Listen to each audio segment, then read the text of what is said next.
নমস্কাৰ। বহু ৰাজনৈতিক অভিনয় দেখিলো, বহুত ৰাজনৈতিক নাটক দেখিলো। ভূপেন বৰা ডাঙৰীয়াৰ শেহতীয়া যি অভিনয় দেখিলো, ই অত্যন্ত দুৰ্ভাগ্যজনক আমাৰ কাৰণে নহয়। এই লাখ লাখ কৰ্মীয়ে এনেকুৱা অভিনয় কৰা মানুহবিলাকক যেতিয়া সমৰ্থন কৰি আগত গৈ থাকে, তাৰ পিছত যেতিয়া এনেকে চৌঠিঙীয়া কৰিবৰ কাৰণে বহু নাটক আৰু অভিনয় কৰি পেলাই থাকে, তেতিয়া কিমান মানুহক এওঁলোকে বিপদত পেলাই নিজৰ স্বাৰ্থত ৰাজনীতি কৰি থাকে, এইটো কথা অলপ চিন্তা কৰাৰ সময় সমাগত। আজি মই দেখিলো ভূপেন বৰা ডাঙৰীয়া ঘৰত ৰাতিপুৱাৰ পৰা যেন ঘৰত দৰাহে আহিব, একেবাৰে আপোনাৰ ফুলৰ টাব চাপ সজাই এনেকুৱা এটা পৰিৱেশ কৰিলে। আৰু এইমাত্ৰ মই যেতিয়া অলপ আগত গধূলা 8টামান বজাত যেতিয়া মই বেলতলাৰ পৰা আহি থাকিলো, মুখ্যমন্ত্ৰীৰ অভিনয়টো দেখিলো। একদম গাড়ীৰ ওপৰত দেখি একদম বেটাপাৰাত মানুহক ঘোঁৰা মৰা টাটা বাই বাই দি যেন একেবাৰে ৰাস অভিষেক যেন জয় কৰি গৈছে। কাৰণটো আপোনালোকে বুজি পাওক। এই গোটেই দীৰ্ঘ পৰিকল্পনাত কংগ্ৰেছক নিঃশেষ কৰিবৰ কাৰণে ইনভেষ্টমেন্টৰ যিটো আজি ৰিটাৰ্ণটো তেওঁ লৈ ঘৰলৈ অত্যুৎসাহেৰে গুচি গৈছে। ভূপেন বৰা ডাঙৰীয়া, আপোনাক সন্মান সহকাৰে কালি আমি সকলো গৈছিলো। মই এইটো দলৰ কাকো সোধা নাই, মই নিজাববীয়াকে কৈছো। মই যেতিয়া লোকসভা নিৰ্বাচন খেলিছিলো তেতিয়াৰ পৰা আপোনাক অতি ওচৰৰ পৰা চাইছিলো, তেতিয়াৰ পৰাই দেখিছিলো যে আপোনাৰ ওপৰত হিমন্ত বিশ্ব শৰ্মাৰ বহুত ইনভেষ্টমেন্ট আছে, নাটক বহুত হল। আমি সিদিনাখন গৌৰৱ গগৈ ডাঙৰীয়াৰ লগত যেতিয়া যাত্ৰা কৰিছিলো, 13টা চিট গাড়ীত আছে বুলি কোৱা মানুহজন আপুনি। আৰু তাৰ ভিতৰত যে তাণ্ডৱ নৃত্য কৰি আপুনি যে কাজিয়া কৰিছিলে, আখৰে আখৰে কোৱা মানুহজনো আপুনি। গতিকে মই আজি বিনা দ্বিধাই এটা কথা কৈছো যে মোৰ কোনো আক্ষেপ নাই। ভূপেন বৰা ডাঙৰীয়াক সৌজন্যতাৰ খাতিৰত আমি মনাবলৈও গৈছিলো, কিন্তু ভূপেন বৰা ডাঙৰীয়াই যিটো ৰাম ঠগন, আপুনি যিবিলাক কথা কৈছে যে মই এইটো সেইটো, অকল নিজৰ সুবিধাৰ কাৰণে আপোনালোকে ৰাজনীতি কৰিছে। মই 17 বছৰ বিজেপি কৰিছো। 12 চনত আনুষ্ঠানিকভাৱে মই পৰ্টফলিঅ'ৰ পৰা ৰিজাইন দিছো।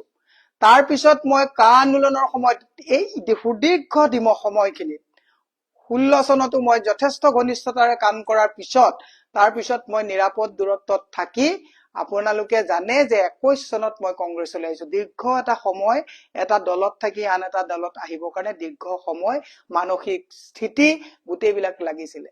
যোৱা পৰহিলৈকে যাত্ৰাত থাকি একে ৰাতিতে আপুনি নাটকখন কৰি আজি আপুনি দৰা আদৰা দি ডাঙৰীয়া অহা দি আপোনাৰ ঘৰত ধূপ ধূনা দি পেলাই আপোনাৰ পত্নীৰ আজি মুখত এনেকুৱা দেখিলো যে ইমান লাখ বিলাকত ভিতৰে ভিতৰে চুপে চুপে থাকাতকে আজি অন্তত খুল্লা আমি ধুনীয়াকে এটা ধুনীয়া লাইফ আমি চলাব পাৰিম। তেওঁলোকৰ ফূৰ্তিত এনেকুৱা হৈছে যেন ঘৰলৈ জোঁৱাইহে আহিছে।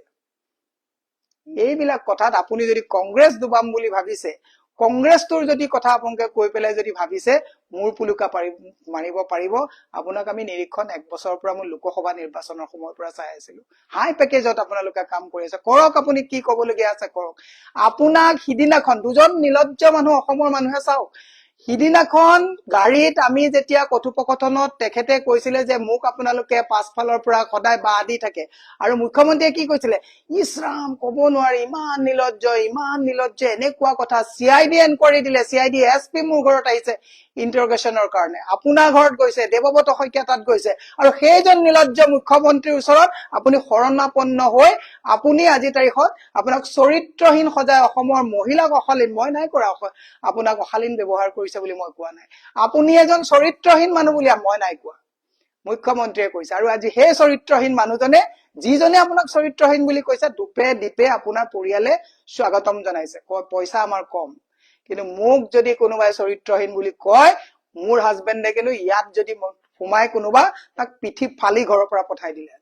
ডিফাৰেন্সটো আপোনাৰ আৰু আমাৰ মাজত সিমানটোৱে যে আপোনাৰ আত্মস্বাভিমান নাই, স্বাভিমান নাই, নৈতিকতাৰ প্ৰতি আপোনালোকৰ কোনো দৰদ নাই। দুখ পাইছো আপোনাক, দুখ নাই পোৱা, লাজ পাইছো যে ইমান দিন আপোনাৰ নেতৃত্বত কংগ্ৰেছ দলটোত আমি কাম কৰি আছিলো। বেয়া পাওক, মোৰ কবলগীয়া নাই, এইটো মই ব্যক্তিগতভাৱে কৈছো যে আপোনাক চৰিত্ৰহীন বুলি কোৱা মানুহজনে কোৱাজনো কেনেকুৱা মানুহ, আৰু আপুনি যোৱাজনো আপোচকাৰীজন কেনেকুৱা। আপুনি নাটক কাইলৈ পৰা নকৰিব। আপুনি কোনে আপোনাক কিমান চেবটেজ কৰিছে নকৰিব। প্ৰত্যেকটো ৰাজনৈতিক দলত হিউমিলিয়েশ্যন থাকে, প্ৰত্যেকটো ৰাজনৈতিক দলত মানুহৰ পিছত মানুহ লাগি থাকে। আজি আমিও বহুত প্ৰত্যাহ্বান লৈ আছো। মই 100% আমি ইমানটো কথা কব পাৰো যে দলৰ যেতিয়া বেয়া দিন থাকে, মই যেতিয়া বিজেপিত আছিলো বেয়া দিনত মই তাত বেয়া পাই থাকোতেও মই কেতিয়াও কোৱা নাছিলো দলটোৰ ক্ষতি হব বুলি। চৰকাৰ যেতিয়া আহিছে তেতিয়া হাত চাত ধুই ওলাই গুচি আহিছো। আজি কংগ্ৰেছত আছো, মই কংগ্ৰেছত আজি চৰকাৰ নথকা অৱস্থাত অত্যন্ত যদি চেপাটো থাকো, তেতিয়াও কংগ্ৰেছৰ ক্ষতি নকৰো, এইটো মোৰ নৈতিক দায়িত্বৰ ভিতৰত পৰে। কাইলৈ যদি কংগ্ৰেছে চৰকাৰ কৰে, চৰকাৰ কৰি যদি কংগ্ৰেছৰ মানুহবিলাক অহংকাৰী হয়, হয়তো কংগ্ৰেছত নাথাকিবও পাৰো, কাৰণ আমি ক্ষমতাৰ কাৰণে কেৱল ৰাজনীতি কৰা নাই। ভূপেন বৰা ডাঙৰীয়া, নাটক বহুত হল, অভিনয় বহুত হল, বন্ধুত্ব দিনত কংগ্ৰেছত গালি পাৰে আৰু কেইটামান ধুৰন্ধৰ আছে।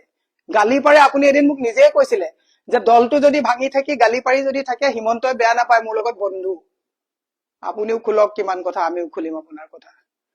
লাজ পাইছো আপোনাক পুৰহি চৰিত্ৰহীন বুলি কৈ আপুনি কোৱা সেই তেনেকুৱা কথা একে মুখ্যমন্ত্ৰীয়ে কোৱাৰ পিছত আমি CIDত আপোনাৰ নিচিনা এই তেনেকুৱা উদ্ভট কথা কোৱাৰ কাৰণে আমাৰ ঘৰত CIDয়ে ইন্টাৰোগেশ্যন কৰিবলগীয়া হৈছে, আৰু আজি নিলজ্জভাৱে আপুনি ভৰি ধুৱাই পেলাই তেওঁ তাত নি আপোনাৰ ঘৰত আৰতি উৰাইছে। যাওক, অকলে যাওক, তৃণমূলৰ কৰ্মীক লগত নি তাত বাৰান্দাৰ চুকত বহিবলৈ নাযাব। আৰু ভৱেশ কলিতাই আজি কি কথা কৈছে মনত ৰাখিব, যে আপুনি যাওঁতে সেই এজন ধুৰন্ধৰে আন এজন ধুৰন্ধৰকে স্বাগতম জনাইছে। বিজেপি কোনেও কিন্তু আপোনাক স্বাগতম নজনায়, কাৰণ বিজেপিৰ সকলোকে 4 দিন আগত মুখ্যমন্ত্ৰী আপোনাক চৰিত্ৰহীন বুলি কৈ দিছে। এই কথাবিলাক মনত ৰাখিব। ধন্যবাদ।